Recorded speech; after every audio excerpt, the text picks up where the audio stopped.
بسم اللہ الرحمن الرحیم سبحانک لا علم لنا الا ما علمتنا انک انت العلیم الحکیم۔ تمام ناظرین کو ہدایت اسلامک ٹیچنگ چینل پر خوش آمدید کہتا ہوں۔ آج کے اس ویڈیو میں آپ کو بتاؤں گا کہ وہ کون سے صحابی ہے جن کا لقب عسیل الملائکہ ہے۔ عسیل الملائکہ کا مطلب یہ ہے کہ وہ صحابی جن کو فرشتوں نے بھی غسل دیا ہے۔ اگر آپ ہمارے اس چینل پر نئے ہیں تو ضرور اس کو سبسکرائب کریں اور گھنٹی کے بٹن کو ضرور دبائیں۔ حضرت حنظلہ بن ابی عامر رضی اللہ تعالی عنہ حضور علیہ الصلاۃ کے کاتبین میں سے ہے۔ لقب عسیل الملائکہ ہے۔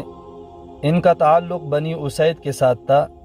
جب کبھی حضور علیہ الصلاۃ کو وحی یا کوئی اور چیز لکھنے کی ضرورت محسوس ہوتی تھی تو آپ حضرت عمر رضی اللہ تعالی عنہ جو کہ خلیفہ ثانی ہے، اور اسی طرح خلیفہ چہارم حضرت علی رضی اللہ تعالی عنہ جو رسول اللہ کے داماد بھی ہے اور حضرت حسن حسین کے والد بھی ہے اور حضرت فاطمہ رضی اللہ تعالی عنہ کے شوہر بھی ہے، ان کو، اور اسی طرح حضرت امیر معاویہ رضی اللہ تعالی عنہ کو، اور حضرت زید رضی اللہ تعالی عنہ اور حضرت حنظلہ رضی اللہ تعالی عنہ وغیرہم میں سے کسی کو طلب کر کے لکھوا دیا کرتے تھے۔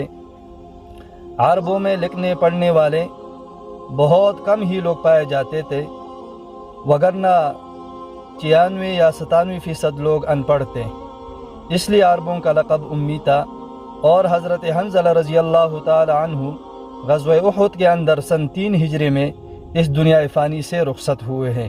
اللہ جل جلالہ ان صحابہ اکرام پر کروڑوں رحمت نازل فرمائے جنہوں نے دین کے لیے قربانی دے کر آج ہم تک دین کو پہنچایا ہے۔